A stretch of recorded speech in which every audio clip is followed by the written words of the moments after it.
A lot of us are looking for ways to start our day feeling more joy and appreciation. And while some of us write gratitude lists or do yoga, others pour themselves a bowl of their favorite cereal, Honey Nut Cheerios. Because not only are Honey Nut Cheerios delicious, they can help lower cholesterol as part of a heart-healthy diet.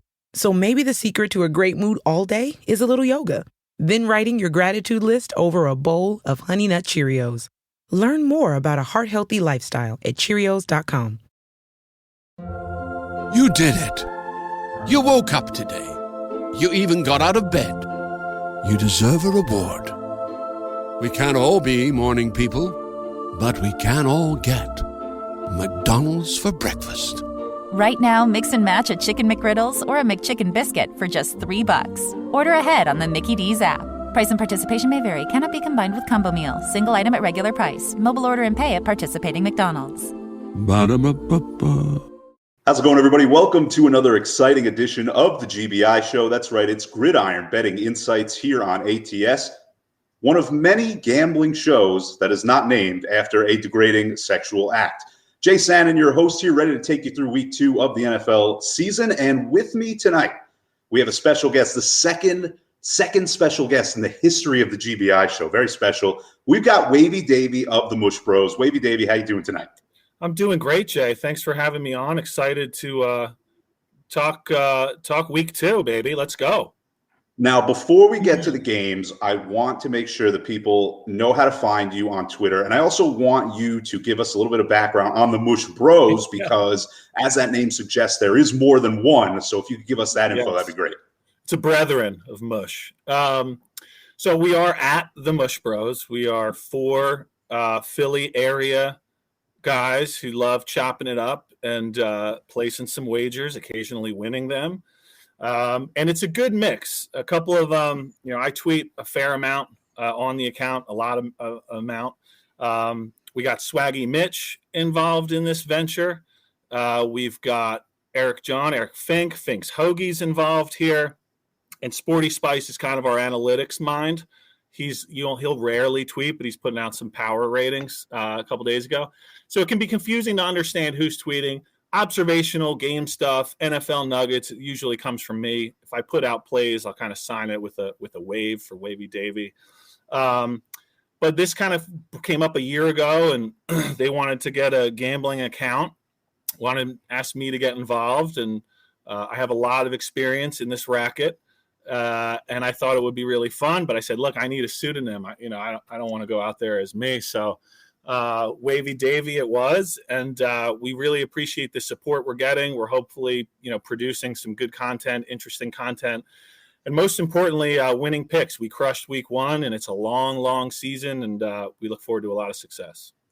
What I like about you guys are kind of kindred spirits with me, I feel like, because you guys also believe that you can be smart about gambling and entertaining at the same time. And I think you guys are awesome with that. And that is why I'm super excited to have you on the show tonight. And pleasantries aside, Wavy Davy, we got a lot of business to get to, because these early season weeks and the end of the season, the NFL, it's 16 games. And when you do a show that's in the neighborhood of a half an hour, that means you have a lot to get to in a little bit of time. So let's do this. And we're going to start with Thursday Night Football. And before we do that, I'm going to hit the brakes because I'm terrible at this.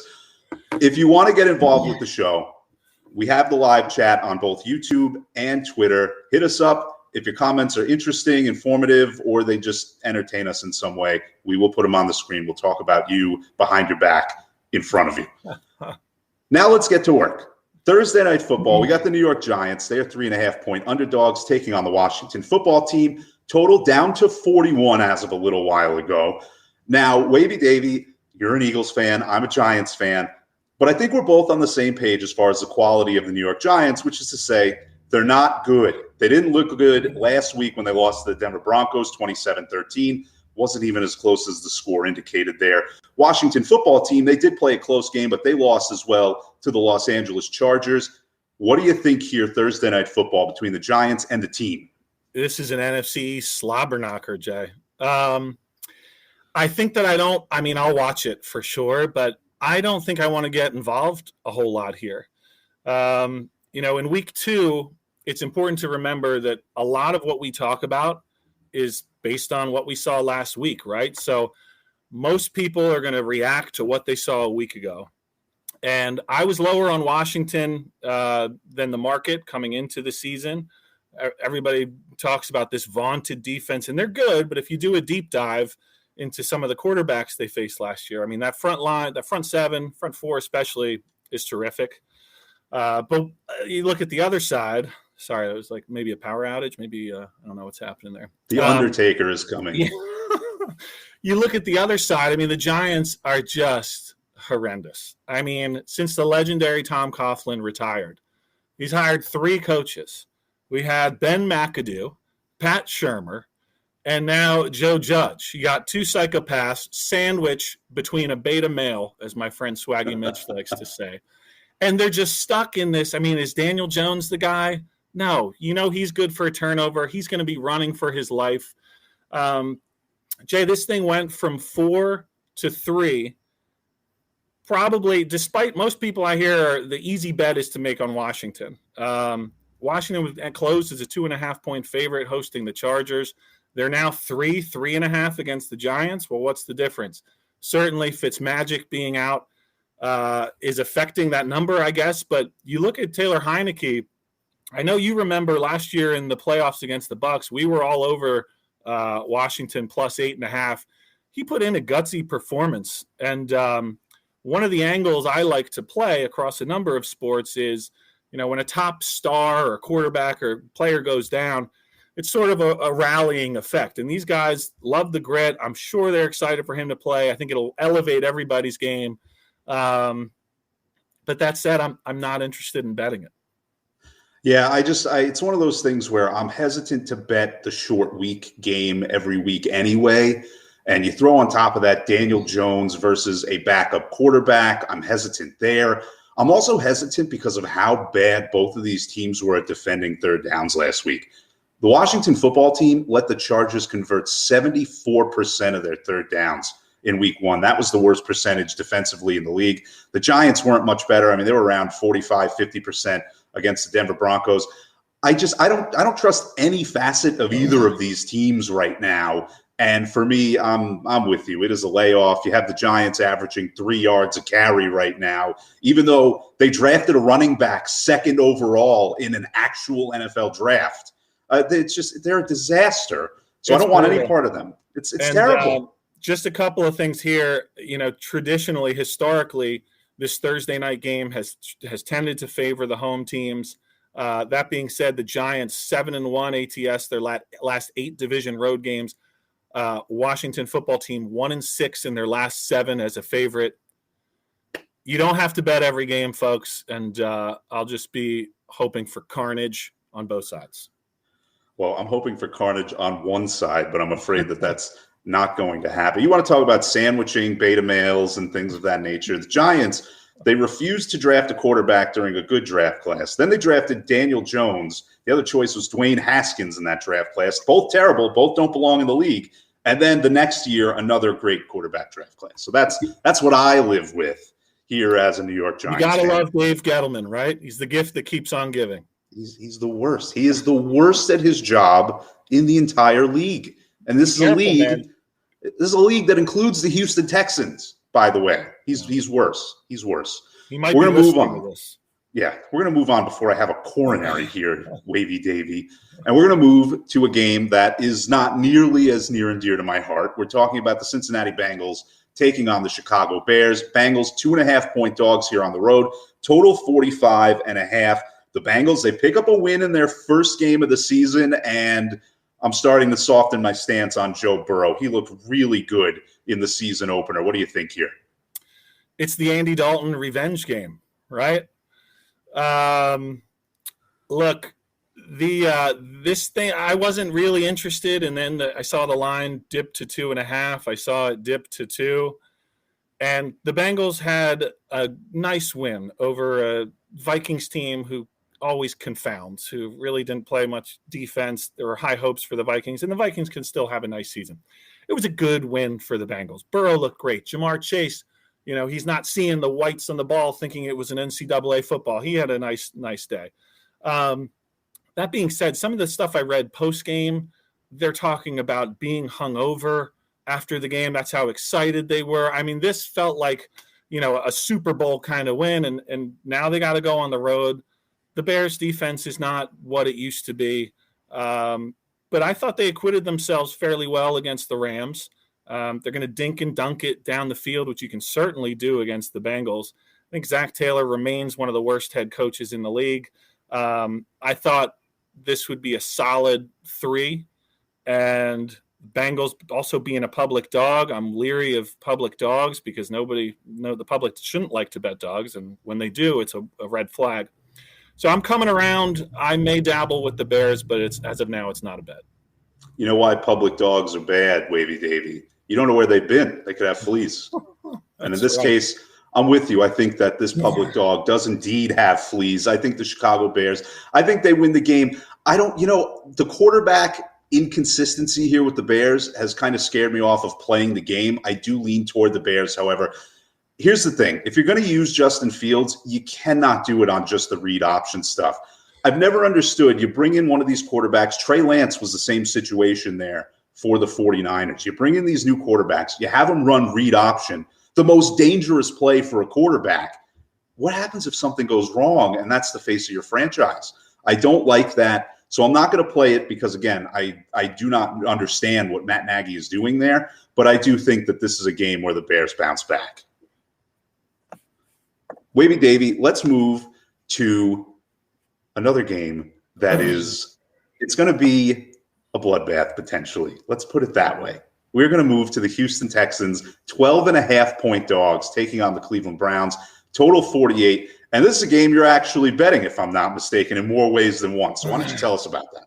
Yeah, this is one of my favorite plays of the week. So in addition to just, what I play, I'm also involved in the Circa Millions contest, in which we went 5-0 last week on the Mush Bros. I will be tracking our progress. So you can't win it in week 1, but you can certainly lose it. So watch out for Team Anti with like 5 A's, so we get to the top of the board. We like to play underdogs. I like to play underdogs. I like to look to make a case for the underdog. The Browns really impressed against the Chiefs. They're one team that I think deserved an upgrade in my power ratings despite losing the game. Just massive edges on both sides of the ball. And we were all over the Texans last week. They're a veteran club without many stars, but, it's not a young team. It's a bunch of older vets who I think buy into what Cully is selling. And they might be plucky here and there. They're not going to win many games. But I think you're getting a discount, Jay, at 12.5 here. I have a prop play in this one as well, which I can't take full credit for. I saw it on Twitter last night after I talked about how many yards the Browns are going to rush for. And it made sense to me, which we can talk about later, surrounding Baker Mayfield. But obviously you worry about a backdoor McGlure if the Browns are up 17 late and Tyrod, a little backdoor cover there. But I think you're getting a discount. I make this north of 14. If the Browns have any interest of all, there shouldn't be a hangover. There might be initially, but they didn't get that win. They want to get off the schneid. They should win this by 20 points.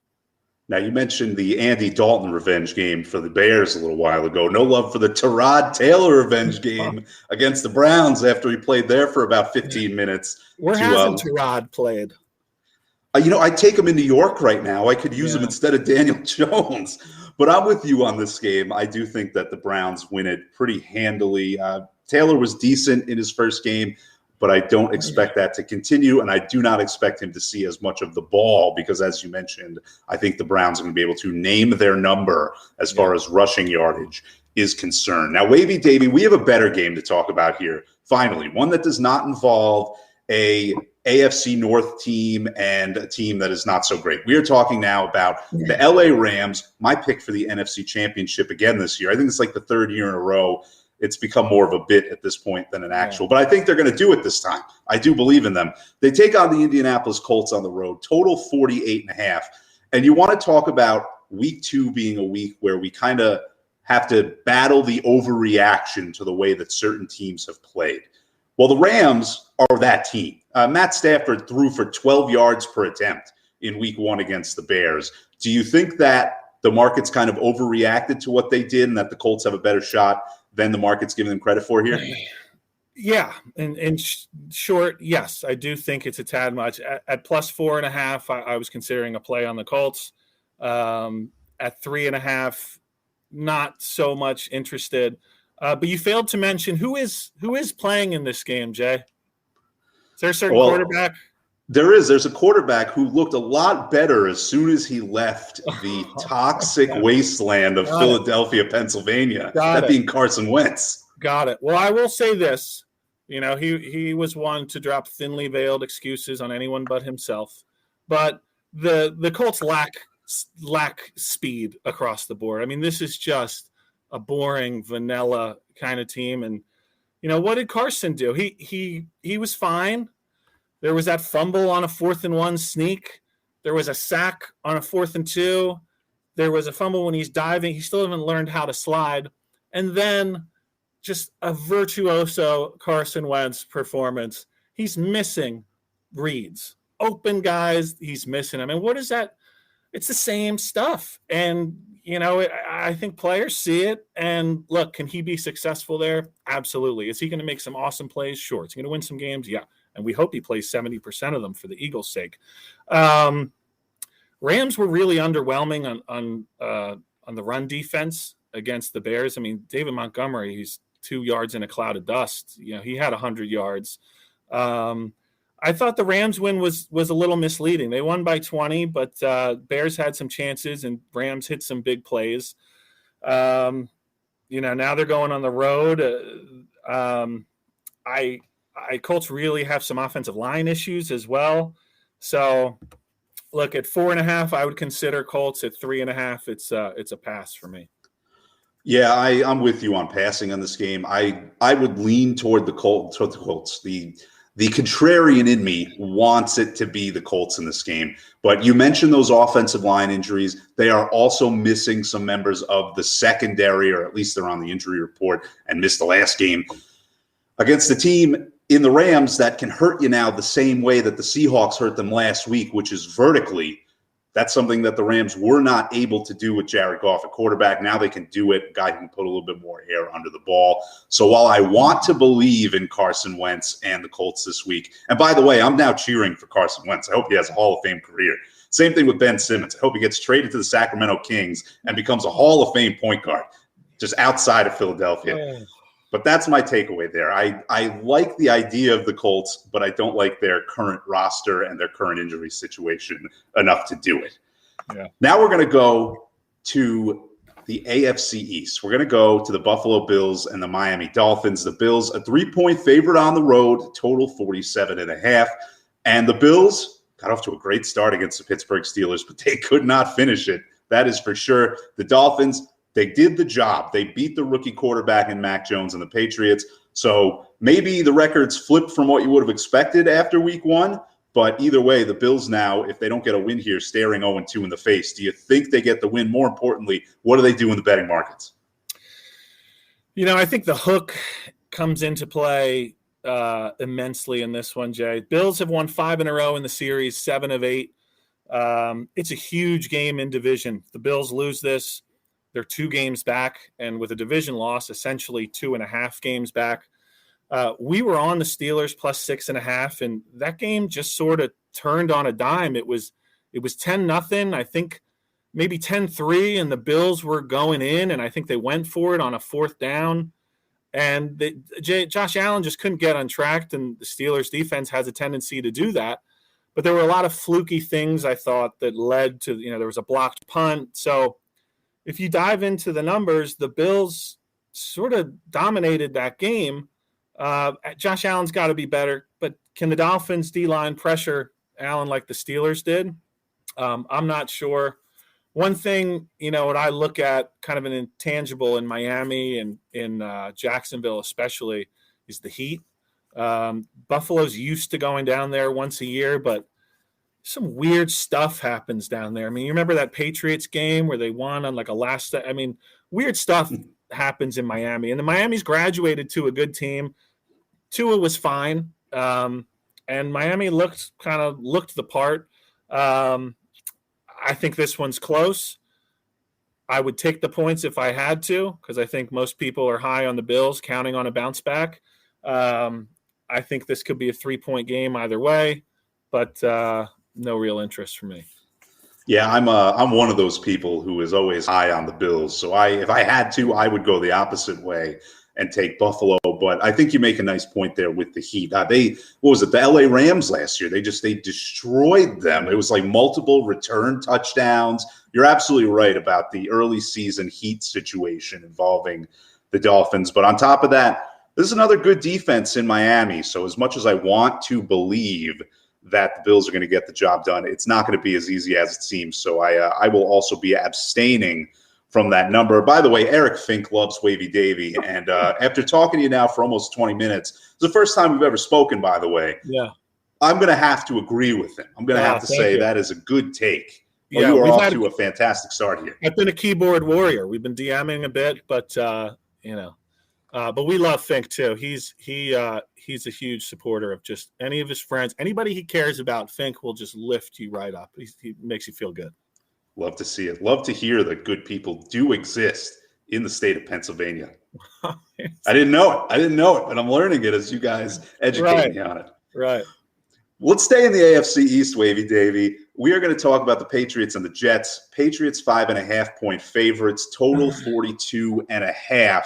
And it wasn't terrible for the Patriots last week. They didn't get blown out, but Mac Jones certainly didn't put up points in bunches.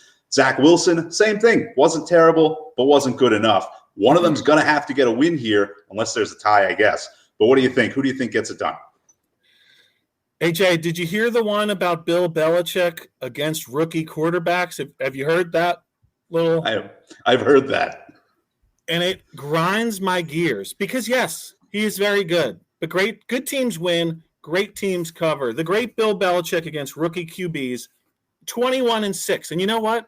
In 20 years with Tom Brady and Bill Belichick, you better have a good record against rookie quarterbacks. You know what they are ATS in those games? 15-12. So I don't want to hear the blanket statements. Oh, Pat's against a rookie QB. Guess what? They got a rookie QB too. This thing opened 3.5 up to 5.5, 6. Zach Wilson, this is Swaggy Mitch's boy, Zach Wilson, by the way. Any good press Zach Wilson got this summer, Swaggy Mitch just sending it over to us. Like, we get it, man. You're licking boots of Zach Wilson. He was running around like chicken with his head cut off in the first half against the Panthers. Credit the Panthers defensive front for that. Credit Mekhi Becton injury, which looms very large in this one. But Wilson picked it up a little bit in the second half. I don't think anybody wants to bet the Jets here, but you have a home dog in division and a rookie quarterback making his first start. At 6, I would have to pass on the Patriots, look at Jets only. But can't you see this game being like 21-17 Patriots with 3 minutes left, and Zach Wilson throws a picky for a touchy, as I like to say, a pick 6 to bust a cover? Well, I hope that doesn't happen, and my reason for that is I am taking the under 43 in this game. I got it earlier in the week. It is 17-13. That would be perfect. Yeah, if it could be 17-14 when that happens, that would be lovely. I think that you mentioned Mekhi Becton, protection issues, a big deal for the Jets. Sacked 6 times was Wilson in week 1. And it's just a situation. Both of these defenses are, I would say, slightly above average. And I would think that it is going to be problematic for both of these rookie quarterbacks once again. It takes time. It just does. That's how being a rookie in the NFL works, especially when you're a quarterback. I think we see something around that 20-17 score at the end of the day, and I just cross my fingers for a lack of a pick 6 to ruin it. Now, Wavy Davy, we're going to go to your guys, and this is the part of the show where I'm a little concerned for my own well-being. We're going to talk about the 49ers and the Eagles here. The Niners are favored in the game, somewhere around 2.5, total 50. The Eagles, they look good last week, but I'm going to say it, but it was against the Falcons. Do it against a professional football team. Go ahead, make the case for your guys. Yeah, so I will be there on Sunday. It'll be a glorious pregame experience. Hopefully the in-game experience is just as fun. But I will be there. Shout out to my boys from the lane, hooking me up with the ticket. I know they're watching tonight, so thank you. We're going to have a blast. Look, Howie Roseman, he wants to build this thing from the trenches, right? So he loves the offensive defensive line. Last year, despite Carson Wentz's putrid play, the offensive line was also a wreck. You got Lane Johnson healthy, not playing on a mangled foot. Brandon Brooks is sort of a lost, you don't hear from him. He's a terrific player. He's a great guy also. And Lane and Kelsey, those guys make Kelsey better. And then they signed Jordan Mailata, who was a 7th-round rugby player out of Australia. And, Jay, I don't know how many times, if you've seen that clip of Jalen Reagor's touchdown, I've probably seen it a couple hundred times. And I think I went from 6 to midnight as I was watching it. Mailata just destroys this guy. So there's a lot to be excited about on that side. And then Hurts, there wasn't much tape on him. Sirianni got criticized for not playing these guys. And look, it worked out. They got handshakes. Looked like it was going to be a shootout against the Falcons. And then all of a sudden, they just kind of shut it down and run away with it.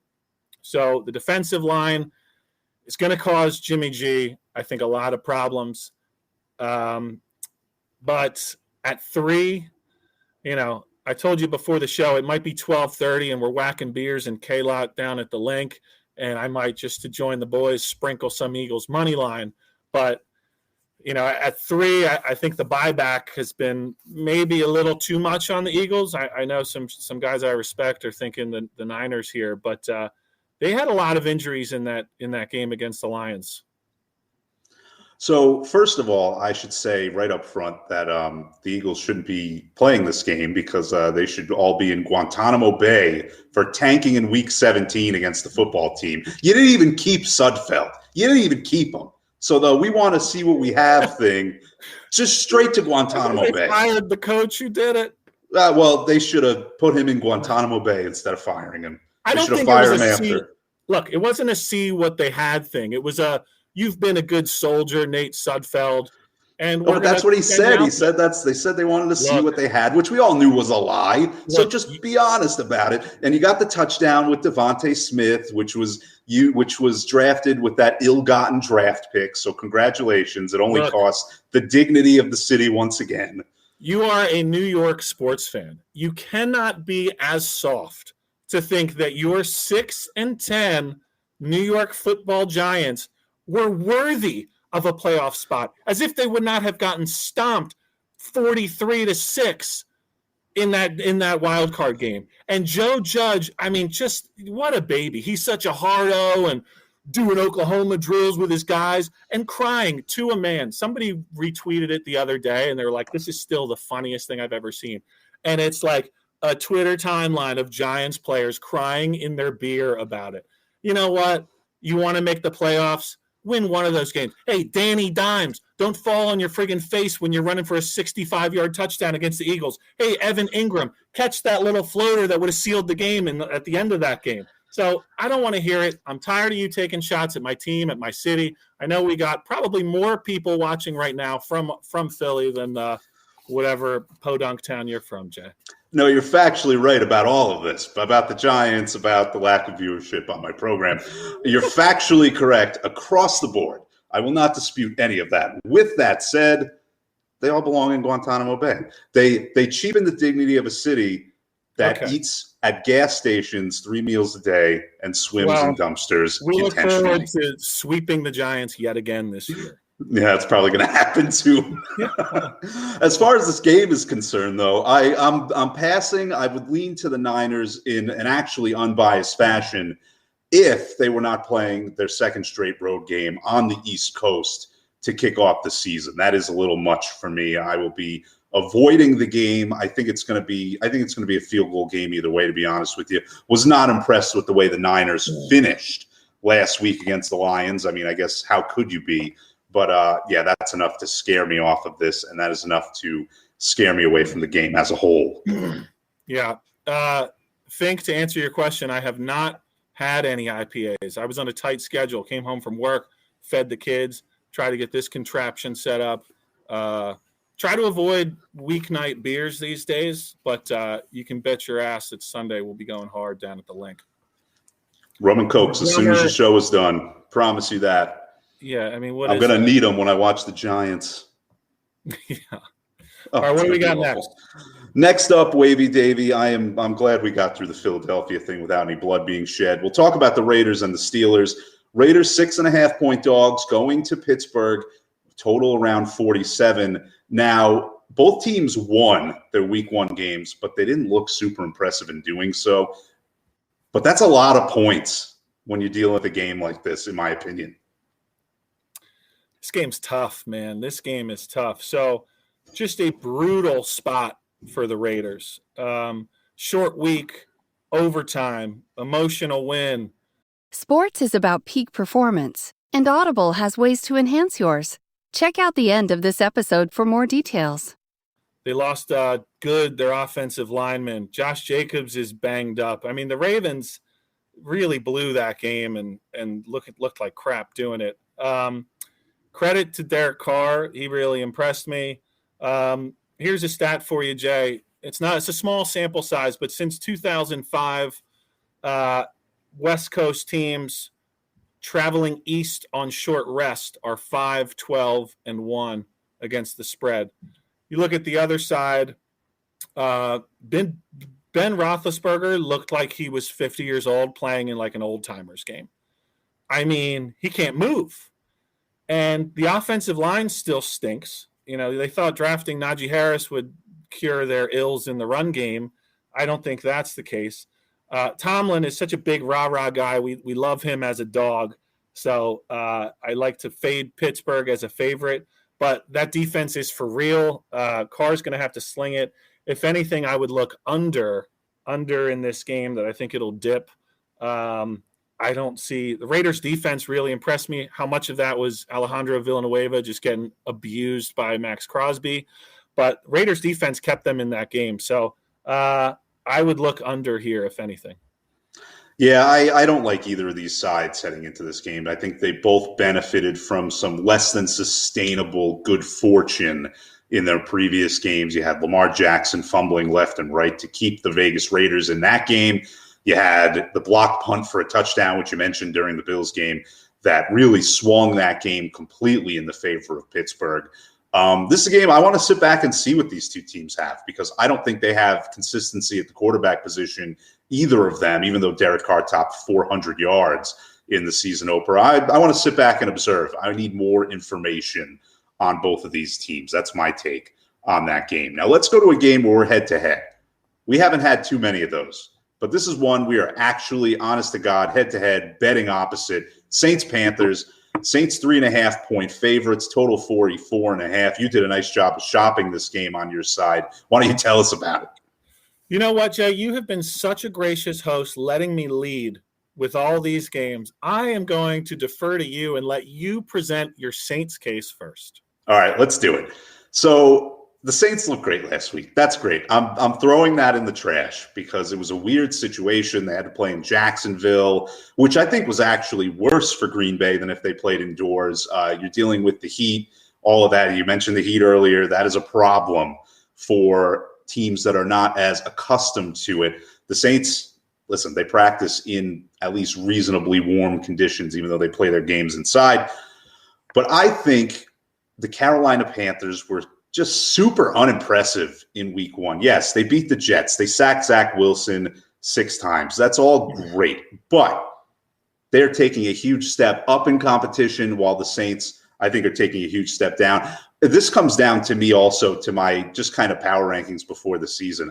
Jameis Winston, to me, elevated the Saints from where they were last year with Wash, Breeze, whereas Sam Darnold I thought was a downgrade from Teddy Two Gloves. That plays heavily for me. And I think LASIK Jameis, no turnovers yet. If he continues that, I think they cover the spread. Yeah, I just disagree. And this is an easy bet for me to make. I'll make it 9 times out of 10. Before the season, every Tom, Dick, and Harry was given out Saints under 9 wins. Every tout, everywhere I looked, I was reading an article, I was looking at a pod, Saints under 9 wins. So since then, so we had Saints under 9. Panthers did some nice things on defense in the offseason. They brought in Darnold. Him and Teddy Bridgewater's a glorified backup. Darnold, I think he's going to get a shot. Joe Brady did a terrific job, his offensive coordinator, putting Darnold in position to succeed against the Jets. He didn't have to throw into many tight windows. It was pretty simplified. And let's not go crazy with the Saints here, okay? The Packers looked completely disinterested. The Packers are missing the best center in football. Lindsley's gone, second best behind Kelsey. Lindsley's gone. Bakhtiari, he's chugging beers at the Bucs game. He's not playing. And because they had to go to this neutral site, thoughts to everyone displaced because they couldn't play in New Orleans, tragically because of Hurricane Ida, that the Packers were going to roll, right? And it just was kind of a snowball. And then Jameis didn't have to do too much. They had this big lead. Packers are going for it on 4th and 5 from their own 25. I mean, it was just an odd game. And because of that, Jay, I think it's a classic overreaction. The look-ahead line for this game was about a pick'em. You're talking about a division dog. I think the Panthers will do a much better job of stopping the run, of getting in Jameis's face. The Saints center, I understand, might be out. On the Saints D line, there's no Davenport, Onyemata. Lattimore's playing hurt. I mean, I think this sets up nicely for CMC. You got a stable of Panthers receivers who I think can win. Terrace Marshall is a third-round pick who got some run against the Jets. Robbie Anderson, a deep threat. So I think 4 might be a gift, and I think the Panthers are live to win the game. It's funny you mentioned the season win total predictions for the Saints, because here on the GBI show, we had the Saints over 9 at even money. Woo! So wow. this is not, at least for me, an overreaction. Oh, okay. This is an opinion full on about the Saints this season. All right. I think they're better than a lot of people are thinking they are going to be. I respect it. Well, thank you. I appreciate that. Let's move on, Wavy Davy. Let's talk about the Broncos and the Jaguars. Broncos 6-point favorites, total 45. The Broncos, they just pasted my New York Giants last week. They gave up 7 points before garbage time. They gifted us a nice little touchdown at the end to make it a sweat for the under, because I wasn't sure if they actually did the PAT at the end still. It was annoying. That was an anxious couple of minutes. Jaguars, growing pains for Trevor Lawrence early on, to be expected. But what do you think here? Do we have to talk about this game? Let's make it like 2 seconds, just real 2 seconds. I mean, what kind of sick freak wants to bet on the Jags here? Not me. But if you are a professional bettor, which I am not, but if you are a pro, you're betting Jags +6, strictly because of the number. I'll throw a stat at you right out at you now. I was going to save this for the end, but it applies to Denver. Teams that played their first 2 games on the road, week 1 and week 2 on the road, from 2013 to 2019, in week 2, those teams 2-17 ATS. Last year, no preseason, no fans. They were 4-0 ATS, which I think has a lot to do with it. Even if you want to throw in last year, that's 6-17 in week 2. Who does that apply to? Denver, Minnesota, San Francisco, and Dallas. So the Broncos had a great win. Their defense looked dominant. The Jags just looked like absolute trash. Teddy Bridgewater, 22-3 on the road ATS. It's insane. It's not going to be pretty. You have the Judy injury here, back-to-back roadies for Denver, who probably thinks they have an easy time of it. Look, I don't think I'm going to bet it, but my guy in the circuit contest is trying to bet Jags. I said, you only get Jags or Falcons. We're not doing both. It'll be a blood bet. Vegas will be pulling for the Jags, I'll tell you that. You asked if we really had to talk about this game, and you know what? I'm going to let you have done all the talking, because it's gross. Okay. It's gross. So we're going to move on. We're going to go to the Vikings. That's what we're going to do. We're going to go to the Vikings. They're 3.5-point dogs against the Cardinals, who may have been the most impressive team in the league in week 1, total 50.5. Kyler Murray looked incredible. The defense Chandler Jones with 5 sacks, 3 more sacks than any one player had last week. Chandler Jones more than doubled everybody else's individual sack output. But is there too much hype around the Cardinals after that win? Yeah. Where did Chandler Jones go to school? Is it something Philly related? Nope. It's the Cuse, my alma mater, Syracuse. Okay, that's better. That's better than that. It's still not great. It's better. Do you have a bet in this game? Do I have a bet in this game? No, I don't. I don't have a bet in this game. And the reason why is because I'm simply terrified of this line. It looks way too easy for the Cardinals. I am a big anti-Kirk Cousins guy, just generally speaking. So while I think that the Vikings would be the right play, given what this line looks like, I am not doing it. Yeah, Arizona is sort of the forgotten team in the NFC West, right? I mean, they went all 4 teams went 1-0. I mean, they were super impressive. But that game sort of got away from the Titans quickly. There was a blocked punt, and then and I'll dive into this more when we talk Titans. But look, Kyler Murray was great. Chandler Jones just ate Taylor Lewan for breakfast, which is kind of wild. What's he going to do against a porous Vikings line? This is back-to-back roadies for them. You got Danielle Hunter. Outside of that, what do you have? I mean, a lot of people were high on the Vikings, but you're right. In a game where you're going to need Kirk Cousins to produce, not something I would like to bet real dollars on at this point. I wouldn't like to bet fake dollars on it at this point in time. It seems suspicious. It just seems suspicious, which I understand is the farthest thing from a smart betting commentary. Yeah. But when you're doing 16 games, sometimes you need to just throw a couple in the trash and say seems suspicious. And I'll say it, if it looks too good to be true, folks, a lot of times it is. And you'll learn this the hard way. Sometimes they give out public gifts, and you're like, wow, that was easy. Vegas, what idiots.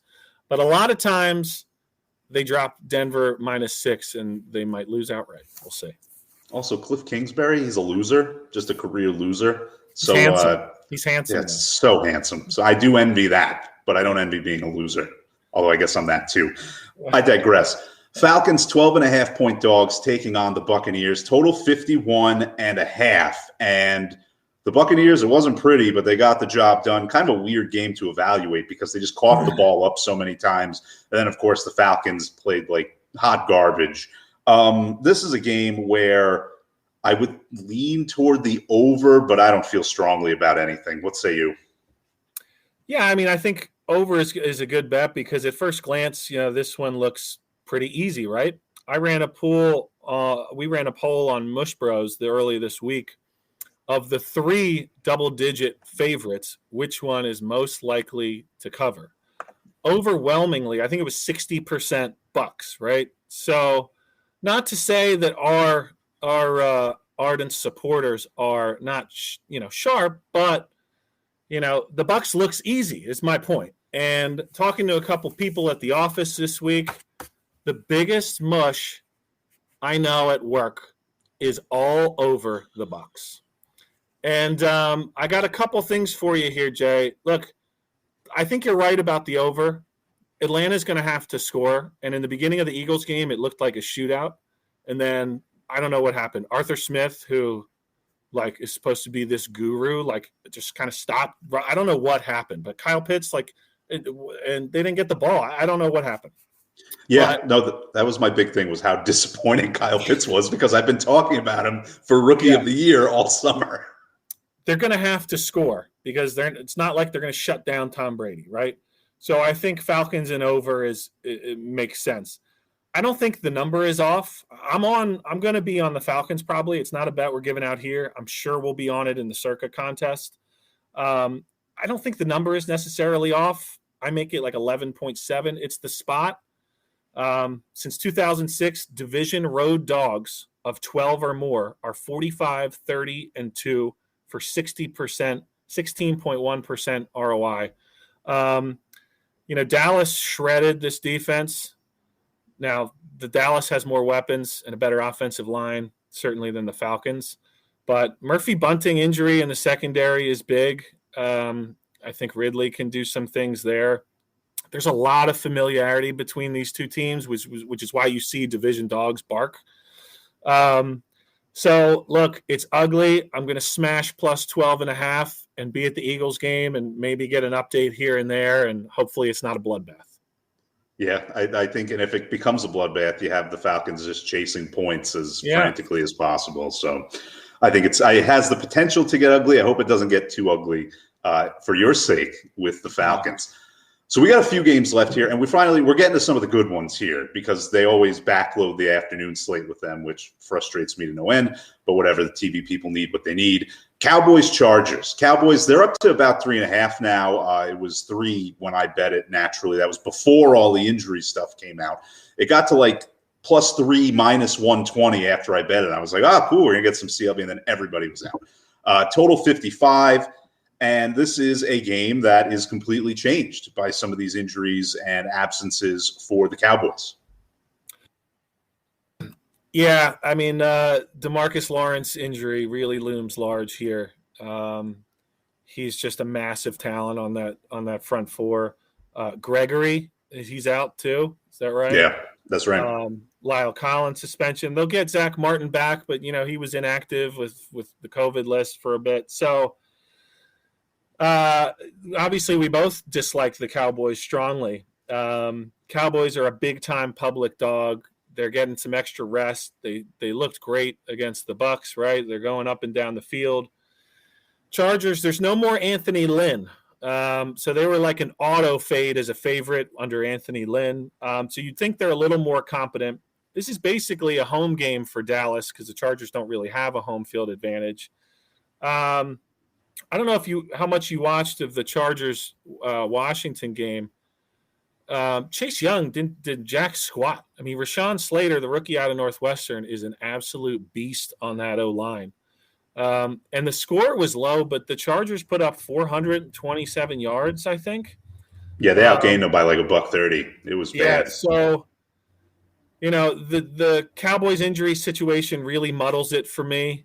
Obviously a high total here at 55 and just keeps climbing. I like the Chargers a little bit with this injury news. Laying it with the hook has me a little leery, but hoping for a Chargers roll. Yeah, I'm tied to the game now. You bet it before the injury stuff, it all comes out, it hits you, and you just kind of got to ride with it. I'm not gonna drink the juice. Cash out? No, I'm not gonna do it. I'll stick with it, and I'll say this.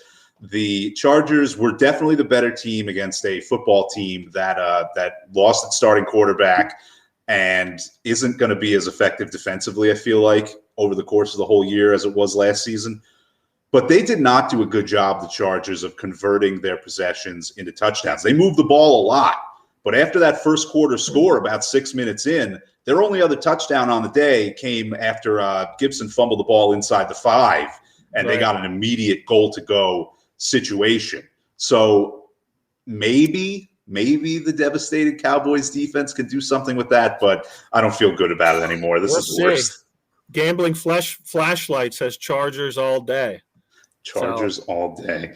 Well, it's probably going to turn into the Chargers all day. I might have mushed it pretty bad when I bet early in the week, but it felt good at the time. It really did. Yeah. We'll see what happens. We'll go next to what should be a better game than we saw from the Titans last week. They take on the Seahawks. They're only a 6-point dog, which, again, you talk about the overreactions. It could have been so much worse based off of how badly the Titans played last week. Total 54, and I have a feeling that you believe that this dog is live. I do. Look, Tennessee was brutal. We talked about how the game got away from them, and I don't think they played quite as bad as what the final score would indicate. Now they're going on a road, hostile environment, always a little leery of playing in Seattle. I mean, it's just the 12th man. You got the whole thing. But Vrabel, to me, is kind of like a Tomlin, a rah-rah underdog motivator, and I really am putting stock into that angle here. So, again, we have a week where everybody loving the Titans going into the season. They look what they did. I think losing Jonnu Smith, Corey Davis, who's a great run blocker, I think they saw the effects of that, and they might.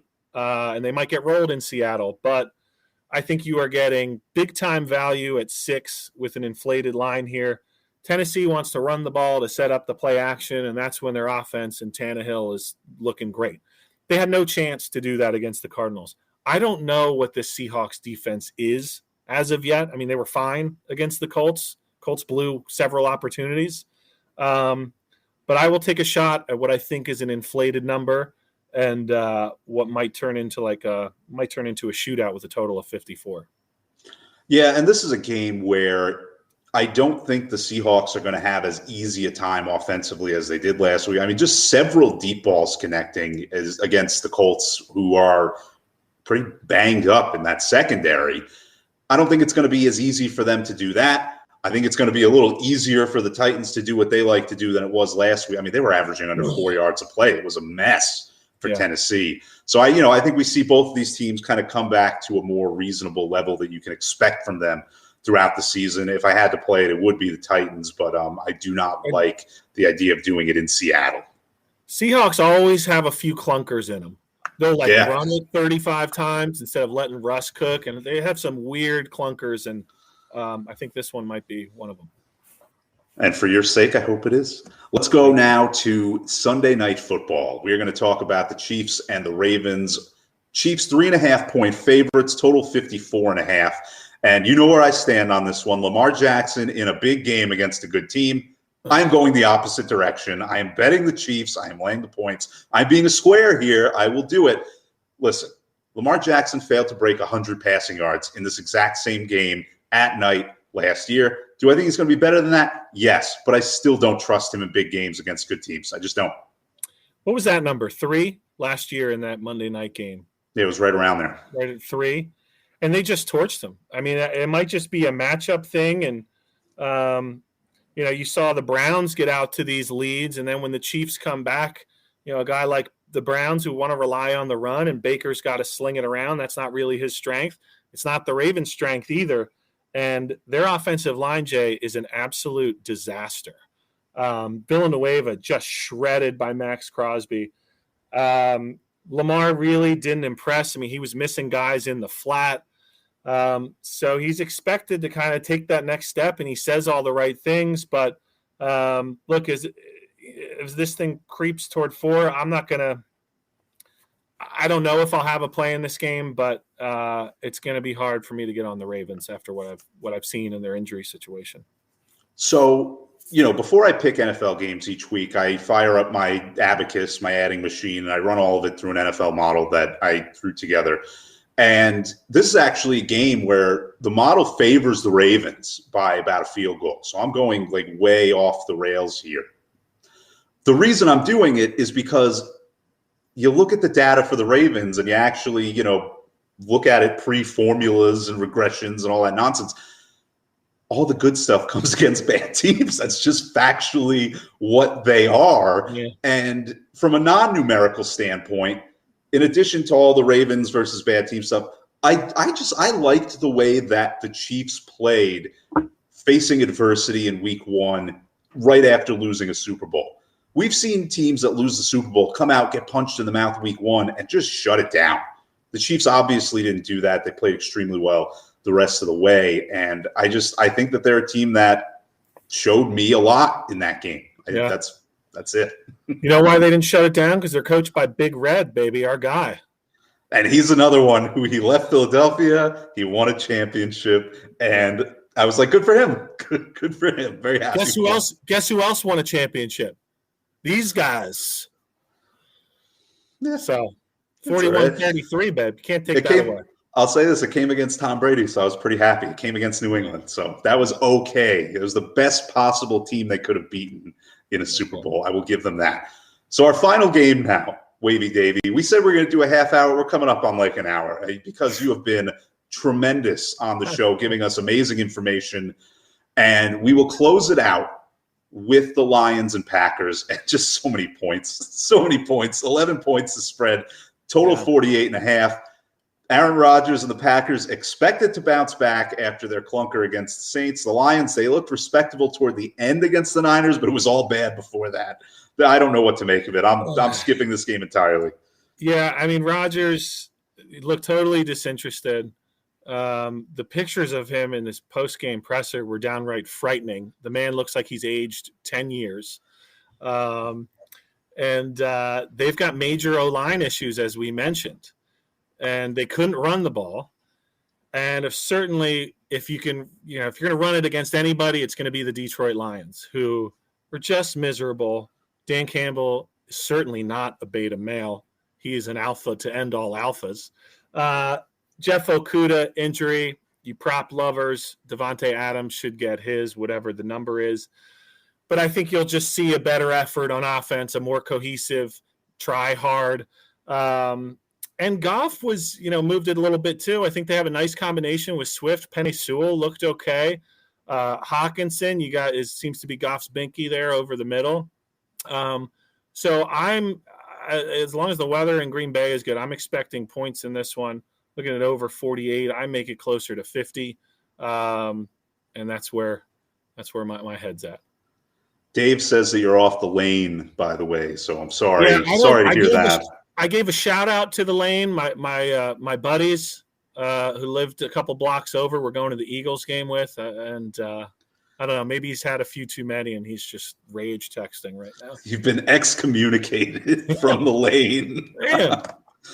But yeah, as far as this game is concerned, I mean, it's hard not to expect a beating, even if Aaron Rodgers looked like CM Punk after a divorce in those post-game presser photos. It was sad, man. Yeah. It looked like he was auditioning for a Wild Hogs sequel.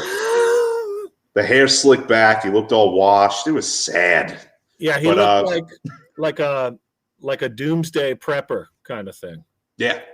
It looked like he had a bunker. Or like an auctioneer at a Storage Wars situation.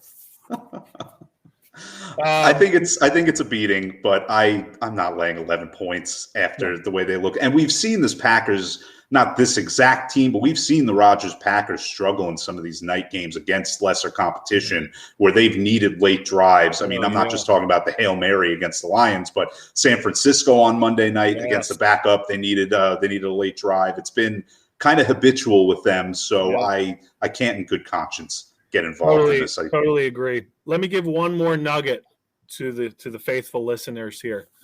Also from Ralph Michaels. Week 1 home favorites who lose outright. There were a lot of them. Since 2013, those teams on the road, so you lose in week 1 as a home favorite, then you're going on the road, covered 61% of the time in week 2. Those teams, Atlanta, who I'm on, Buffalo, New England, the G-Men, and actually it doesn't apply to the G-Men because they were not favorites, sorry. I can't even have that. Tennessee. Atlanta, Buffalo, New England, Tennessee, lost it week 1 at home as a favorite, week 2 on the road, highly successful. You got my hopes up there. I can't even have a trend. This is horrible.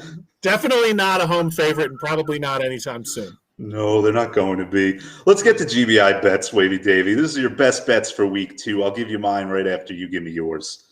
Yeah, so I think we went through them. I am on the Panthers at +4, +3.5 is good. I don't hate a money line sprinkle. We are on the Browns -12.5. What are they gonna? What's worst case? They win by like 7. I mean, I just don't see how this game is not a blowout. Titans +6. So Panthers, Browns, Titans over 48. Packers, Lions. And I will give you my 4. I have the Saints -3.5 against the Panthers, Cowboys +3 at the Chargers, which is already not looking great. Jets, Pats under 43. And Chiefs -4 over the Ravens at -105 to close it out. Wavy Davy, this has been a delight. It's a long season. I would not subject you to another hour anytime soon. But later in the year, I would love to catch up when both the Giants and Eagles have lost a bunch of games, and we can commiserate. Let's do it. We could just do a show on the crybaby fallout from the Nate Sudfeld game. That's what we should do. A 30 for 30 on why the Eagles belong in Guantanamo Bay. Thank you so much for being on them. loser of the debate gets shipped to Guantanamo himself. I'd probably belong there, to be completely honest with you. Wavy Davy, thank you guys. Thank you to everybody who tuned in, especially to Chirp Wavy Davy. Next week, Thursday, 7 o'clock. You won't want to miss it. Me and the Shark go in on week 3. Until then, Wavy Davy and Jay Sanenstein. See you later. Thank you for watching. Thanks so much for having me, man. Fun time. Thank you. Good luck to the Giants. And good luck to the Niners. Heel turn. Okay, we're at home with Jen, who is taking out the trash. That's right. And goodness, look at that designer sweater and jeans combo. Oh, she is nailing that cozy casual look. Oh, she's opening the can, and the trash is in. She is working that driveway. Well, with Marshall's amazing prices on designer fall fashion, no one can blame her for feeling this fabulous. Whoa! Oh, just look at that lipstick. Better get to Marshall's. Ooh, I'm leaving right now. Fabulous brands. Feel good prices at Marshall's. Life gets a lot more magical when you dream. So let's dream of a vacation unlike any other. A magical Disney cruise. Hiya, pal! Where new stories meet tales as old as time. Enchanté, mon ami. And your family will be cared for the moment you step aboard. Sail from Florida to Disney's private island paradise and get ready for a dream come true with Disney Cruise Line.